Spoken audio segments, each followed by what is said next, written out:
শয়তানি বুদ্ধিতে আপনি যাদের সাথে পারবেন না, তাদের তাদের জন্য আপনি আল্লাহর উপর ছেড়ে দিন।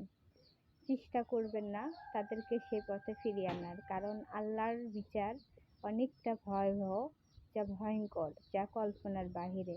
তাই যাদের সাথে আপনি শয়তানি বুদ্ধিতে পারবেন না, আল্লাহর ওপর ছেড়ে দিয়ে চুপচাপ থাকুন।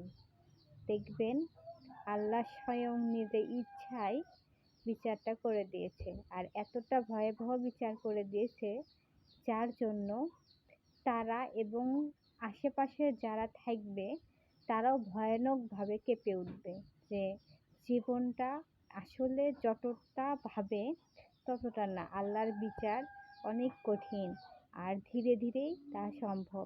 তাই আপনি, যারা আপনার সাথে শয়তানি বিচার আর শয়তানি করে পেরে ওঠে, তাদের কাছ থেকে এড়িয়ে চলে চুপচাপ নিজের জীবনটা আল্লাহ যা চাইছে তা মেনে নিয়ে সুস্থ থাকুন, ভালো থাকুন। আল্লাহ হাফেজ।